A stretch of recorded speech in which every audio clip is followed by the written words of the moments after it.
Encontramos esta pregunta cuando leemos Lucas 6:46 en adelante. ¿Por qué me llamáis Señor? Vamos a leer primero el texto y después respondremos acerca del mismo. Les invito entonces a que abramos nuestras Biblias en Lucas 6:46 en adelante. ¿Por qué me llamáis Señor, Señor, y no hacéis lo que yo digo? Todo aquel que viene a mí y oye mis palabras y las hace, os indicaré a quién es semejante. Semejante es al hombre que al edificar una casa, cavó y ahondó y puso el fundamento sobre la roca. Y cuando vino una inundación, el río dio con ímpetu contra aquella casa, pero no la pudo mover, porque estaba fundada sobre la roca. Versículo 49 nos dice: mas el que oyó y no hizo, semejante es al hombre que edificó su casa sobre tierra sin fundamento, contra la cual el río dio con ímpetu, y luego cayó y fue grande la ruina de aquella casa. Antes de continuar, vemos cómo nuestro Señor Jesucristo nos pone dos escenas. El hombre que construye una casa en una roca, cuando llega el agua no logra destruir esa casa. Mas está el hombre que llega y construye su casa sobre la tierra o sobre la arena, como otros relatos de Mateo y Marcos nos hace saber. ¿Y qué ocurre? El agua da con todo y se lleva por completo la casa. Debemos escuchar la palabra de Dios. Y es eso entonces lo que podemos comprender, y vamos a estar viendo primero que hay un principio de autoridad. Vamos a ver que también hay un llamado a ser, que debe ser escuchado, y tristemente también hay algunos que ese llamado no le escuchan. Entonces, en base a esos tres breves puntos, vamos a estar desarrollando el mensaje de esta tarde. Un principio de autoridad. La Biblia es clara y nos enseña que en nuestro hogar, ¿quién es el que lleva la autoridad? ¿La mamá? No, ¿verdad? La mamá tiene la autoridad cuando el papá no está en la casa, ¿verdad? Pero los hijos comprendemos, la autoridad de mi hogar es mi padre y luego viene mi madre. El cristiano comprende, la autoridad es Dios y luego, bueno, lo que se esté organizando, como esté organizada la iglesia. En el caso de congregaciones que están bien organizadas, sabemos que está Dios, y Dios ha dado a hombres que son pastores, ancianos o obispos, la autoridad de la congregación para tomar decisiones que no afectan lo que la Biblia enseña, ¿verdad? Entonces tenemos ese sentido. Ahora bien, el Señor dice: ¿por qué me llamáis Señor, Señor? ¿Qué involucra esa palabra Señor? Simple y sencillamente indica, es alguien importante, es alguien que tiene autoridad. Pero vemos que la pregunta es bien profunda. ¿Por qué me llamáis Señor, Señor, y no hacéis lo que os digo? ¿Verdad? Vamos a dejar este punto bien corto, que lo explique un hermano que él sí está más profundo, o estuvo más profundo porque ya partió de esta tierra, pero que en su comentario en el libro de Lucas nos hace saber acerca de este pequeño término, Señor, Señor. Y es el hermano Leo Bowles que escribe lo siguiente: Señor, la palabra como tal significa amo gobernante. Si ahorita nosotros vamos a la presidencia de la República y el presidente nos dice: por favor no entren, y yo entro de todas maneras, ¿qué ocurre? Es una falta de respeto hacia la autoridad, y como tal va a haber una reprensión al respecto. Pueden llevarme preso, pueden ponerme una multa o quién sabe qué tantas cosas, ¿verdad? Pero tristemente la sociedad actual ha perdido tal respeto hacia la autoridad que ahora los hijos son los que mandan en el hogar. Ahora los hijos son los que le dicen a los maestros qué es lo que les deben de enseñar en la escuela. Ahora tantas cosas pasan que se ha perdido ese respeto a la autoridad. Pero volvemos a lo que el hermano Bowles escribe, porque dice, significa amo gobernante, y como tal es inconsistente llamar a alguien Señor y sin embargo no obedecerle. Imaginemos en nuestros puestos de trabajo que vayamos, mi jefe me da una orden, y yo que sí jefe, está muy bien, yo no la voy a hacer. ¿Qué puedo esperar al respecto? No puedo esperar algo bueno, mi jefe. No quiere hacer el trabajo, está la puerta abierta, váyase, ¿verdad? Pero si tenemos el coraje, el valor, la sinvergüenzura, si se puede decir, de decirle a Jesucristo: tú eres mi Señor, pero yo no hago lo que tú pides. Y eso es lo que el Señor está exponiendo en este pasaje. Sin embargo, no obedecerle. La pregunta, como la mencionamos, lo que implica es: ¿por qué admites mi derecho de gobernar y de poner la ley sobre tu vida y sin embargo no haces las cosas que te mando? ¿Qué nos dice Jesucristo constantemente? Hagan esto. Que hemos hablado Juan 14:15, si me amas, guarda mis mandamientos. ¿Pero qué hago yo? Señor, si yo te amo y sí eres mi Señor, pero eso yo no lo voy a hacer. Eso es como tal vez de tu época. Ahora estamos en tiempos modernos, no tengo por qué hacer eso, Señor. Hay gente que toma esa actitud. Lo que vemos es que no es nuevo, porque incluso pasaba mientras Él caminó en esta tierra y estas personas decían Señor, Señor, pero no hacían lo que Él decía. Parece que muchos, tanto amigos reales como profesos, aquellos que decían ser amigos de Jesucristo, se dirigían a Él. Y el hecho que se repite destaca una profesión habitual. Ay, ¿cuánta gente llegaba? Señor, Señor, Señor, Señor, Señor, Señor. Pero hacían lo que el Señor esperaba. No. Si realmente aceptaban a Jesús como Señor, harían lo que Él les ordenaba. Nosotros tenemos ese compromiso hoy. Y así mismo lo hace saber el hermano, porque dice, esto era aplicable a sus apóstoles, también a sus discípulos de hoy. Si yo abro la Biblia, Jesucristo me dice, hermano, tienes que hacer esto, esto, esto y esto, y no lo hago, entonces no puedo ser descarado de decir, sí, Señor, tú eres mi Señor. La forma interrogativa hace de esto una espada de dos filos. Primeramente, una advertencia enfática, por un lado, contra una mera profesión, y un comando enfático. Primero se lo está haciendo esa advertencia: no me vengas a decir Señor, Señor, si no vas a hacer lo que yo te pido. Eso es lo que hace la pregunta. El Señor está, si se puede decir de cierta forma, molesto haciendo esa pregunta. ¿Para qué me dices Señor si no te está haciendo lo que yo te pido? Y el segundo, entonces, si me vas a decir Señor, haz lo que yo te pido. Ahí vemos ese comando. Por otra parte, para hacer que su profesión y práctica estén de acuerdo. Entonces, el tema de nuestro sermón en esta tarde, ¿por qué me llamáis Señor?, tiene un peso muy grande. ¿Por qué? Porque nosotros como cristianos debemos de comprender, Dios quiere que hagamos su voluntad, Dios quiere que nos sometamos a Él, pero nosotros, ¿realmente lo estamos haciendo? ¿Realmente le hemos hecho el Señor de nuestras vidas, el amo, el gobernante de mi vida? ¿O yo sigo mandando? Creo que fue Agustín de Hippo el que dijo que algo similar a que si yo voy a la iglesia o si yo busco en la Biblia lo que me gusta y descarto lo que no me gusta, no estoy siguiendo a Dios, sino que me estoy siguiendo a mí mismo, porque estoy escogiendo qué es lo que me gusta por encima de lo que Dios espera que yo deba de hacer. Y entonces nos lleva a que nuestro Señor nos hace saber ese llamado a escuchar, porque recordamos que Él dijo, el que me escucha, el que me oye es semejante al que construye ¿qué? Sobre la roca. Veamos brevemente acerca de ese llamado. En primer lugar, si yo considero a Jesucristo como mi Señor, entonces yo voy a hacer esto. Si realmente estoy concentrado en que cuando obedecí el Evangelio, pertenezco a Jesucristo, ya no me mando sobre mí, sino que Cristo vive en mí, como leemos en Gálatas 2:20. Entonces, al hacer la voluntad de Cristo, si yo realmente considero a Él como mi Señor, entonces yo vengo a Él, oigo sus palabras y las hago.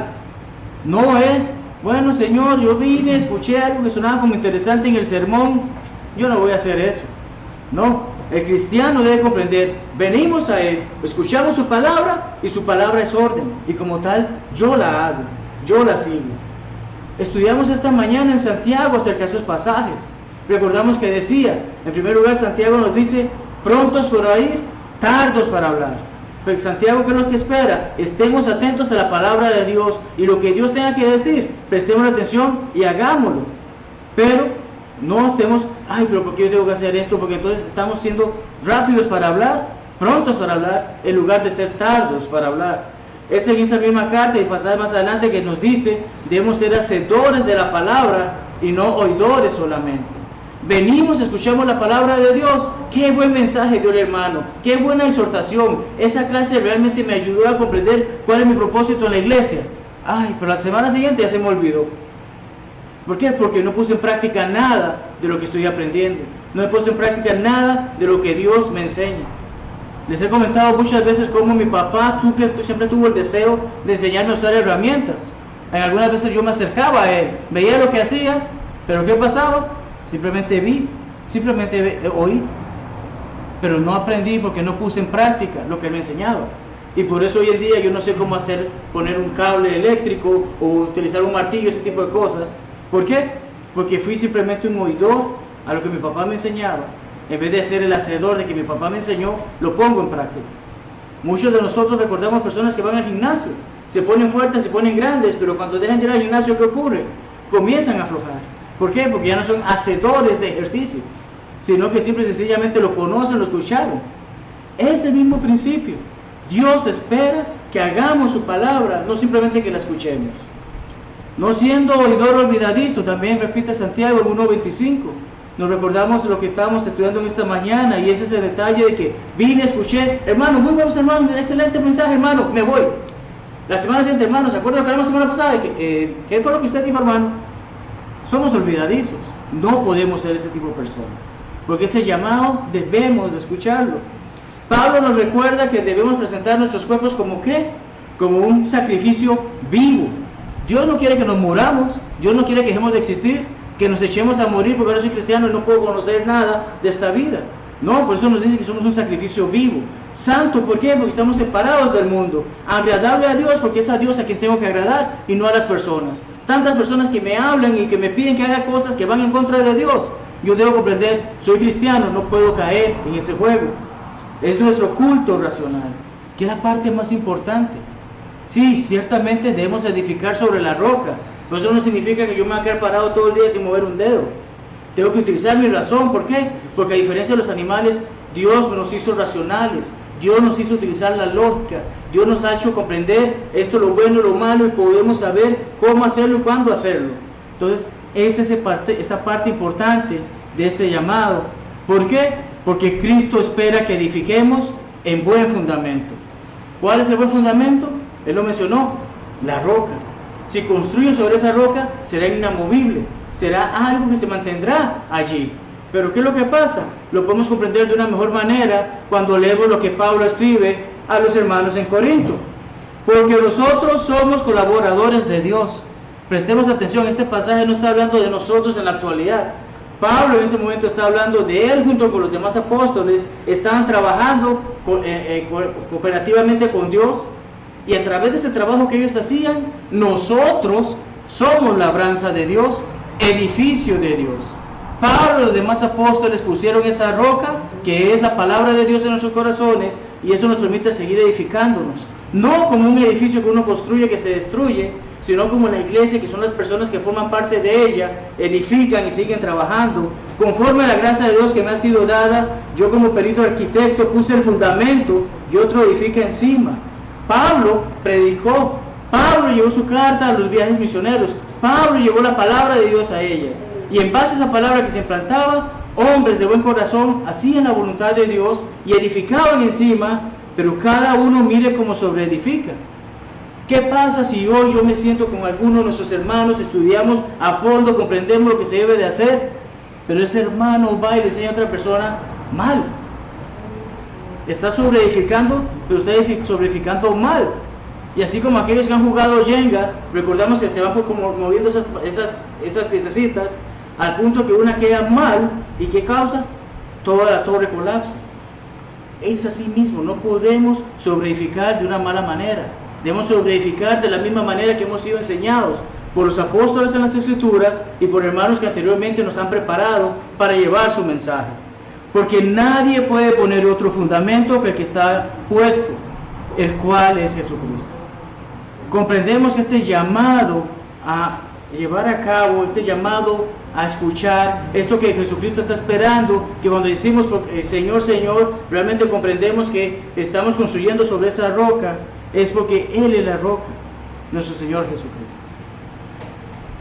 Pero ¿qué pasó? Él también menciona acerca de un llamado no escuchado, aquellos que oyeron pero no hicieron. ¿Cuál es nuestro propósito? Jesucristo dice, yo hago, pero hay personas que Jesucristo dice, yo no hago.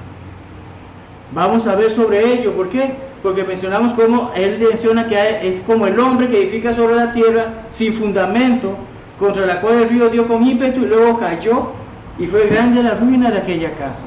Entonces vemos que hay destrucción para el que no escucha, o para el que escucha pero no hace. Vemos que hay un gran problema. Hay un escrito por el salmista que se repite varias veces, incluso en el Nuevo Testamento.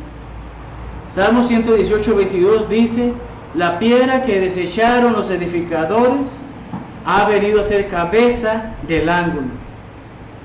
¿Quién es esa piedra? Es Jesucristo.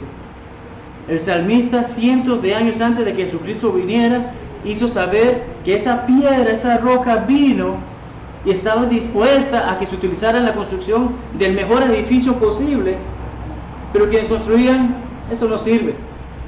Ellos la rechazaron, pero Dios nos hace saber, va a ser la base principal de esa gran obra. Jesucristo repite esas palabras cuando habla con varios fariseos, escribas y sacerdotes. Marcos 12, 10 al 11 nos dice que Jesucristo repite esas palabras, pero echemos un poquito más hacia atrás. En el capítulo 11 de Marcos se nos habla cómo estos hombres se le acercan a Jesucristo y le preguntan, ¿con qué autoridad tú haces esto? Jesucristo les hace el reto, si se puede decir, de que dígame acerca del bautismo de Juan. Y estos hombres quedan sin poder responder y Jesucristo les dice, así como ustedes no me han dado respuesta, yo no tengo por qué decirles bajo qué autoridad sigo esto. Pero cuando llegamos a Marcos 12, continúa hablando con estas personas y les hace saber acerca de la parábola de los labradores malvados, que resumida era que está el dueño de la viña, envía a un grupo de hombres, a esos labradores, a que cuiden de su tierra, que trabajen en ella, y luego este dueño de la viña envía a unos siervos para que vayan a recoger el fruto. Los labradores malvados, ¿qué es lo que hacían? O golpeaban a estos hombres o les mataban. Y así como continúa esa parábola, al punto que el dueño de la viña decide enviar a su hijo para que vaya a buscar ese fruto. Los labradores no lo pensaron dos veces y mataron a su hijo. Y como continúa diciendo la parábola, como va terminando, dice que estos labradores, al hacerse todos los labradores, el dueño de la viña decide que destruirá a esos labradores y pondrá a otros encima. Y es entonces cuando nuestro Señor Jesucristo dice estas palabras que tenemos en pantalla en este momento. Ni aún esta escritura habéis leído. Jesucristo se está refiriendo a esos sacerdotes, escribas, fariseos, a los que les acaba de dar esa parábola y les hace saber, ¿recuerdan esto? Los escribió el salmista, ¿se acuerdan? La piedra que desecharon los edificadores ha venido a ser cabeza del ángulo. El Señor ha hecho esto y es cosa maravillosa a nuestros ojos. Ustedes son hombres de la palabra, deberían de conocer esto. Deberían de saber que el que está aquí, el que está diciendo esta cosa, es esa piedra que ustedes han venido desechando. Y leemos como en el versículo siguiente dice, estos hombres procuraban atraparle o enjuiciarle o encerrarle, prenderle, porque entendían que decía contra ellos aquella parábola, pero temían la multitud y dejándole se fueron. Estos hombres conocedores de las Escrituras sabían, esa piedra se ha presentado y nosotros siendo edificadores la hacemos a un lado, no nos interesa. Pero ahora está aquí y nos está haciendo claramente saber, van a venir otros que van a tomar nuestro lugar. ¿Por qué? Porque Dios ya no quiere que sigamos en ese lugar. Dios ha decidido, ustedes pusieron aparte al punto que mataron a mi hijo, que llegaron a ser estos hombres. Ahora viene un sistema nuevo. Y ese sistema nuevo somos nosotros, el cristianismo.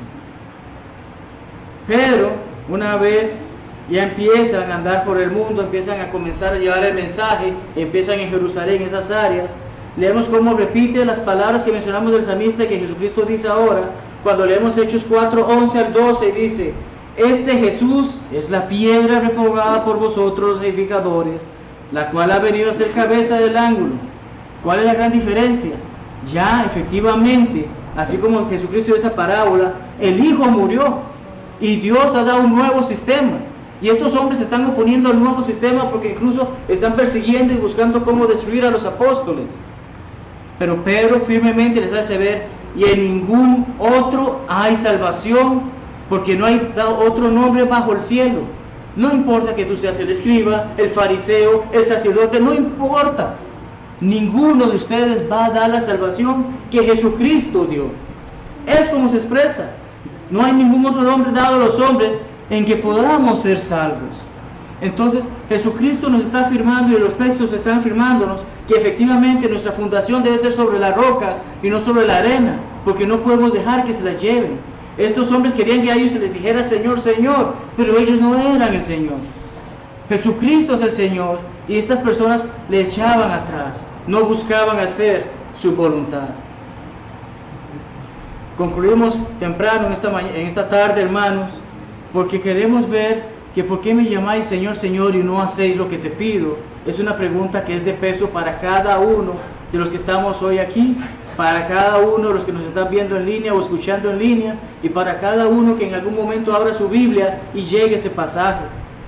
Cristo no desea que construyamos en arena, Él no quiere que nos perdamos, Él no quiere que nuestra casa se destruya. Cristo quiere que construyamos sobre la roca, que es el mismo, que es la fundación y que es el que ofrece la salvación. La pregunta que tengo para cada uno de nosotros es: ¿a qué Señor estamos escuchando? ¿A qué ente, si se puede utilizar la palabra, le decimos Señor, Señor y hacemos lo que Él dice? ¿Lo hacemos para Jesucristo? ¿Lo hacemos para Satanás? Como los hermanos mencionaban la semana pasada, hay ocasiones en que incluso el cristianismo se vuelve difícil porque o sigo a Cristo o sigo a mi esposa o a mi esposo. O sigo a Cristo o busco como que mi familia se mantenga unida a pesar de que ellos no quieren hacer la voluntad de Dios. El hombre no puede seguir a Dios o al hombre, tiene que seguir a uno de los dos. Jesucristo, ¿qué nos dice? El que quiera ser mis discípulos, tome su cruz y llévela consigo. Entonces, es esa parte que necesitamos comprender, hermanos, que cuando el Señor dice, ¿por qué me llamáis Señor, Señor? No seamos hipócritas de no hacer lo que Él pide, sino realmente vivamos de acuerdo a lo que Él nos enseña.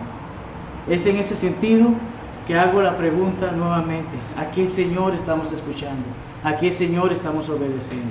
Pensemos en ello mientras cantamos este himno de invitación, meditamos sobre ello y, si es necesario, oramos luego de ello para ponernos en paz con Dios.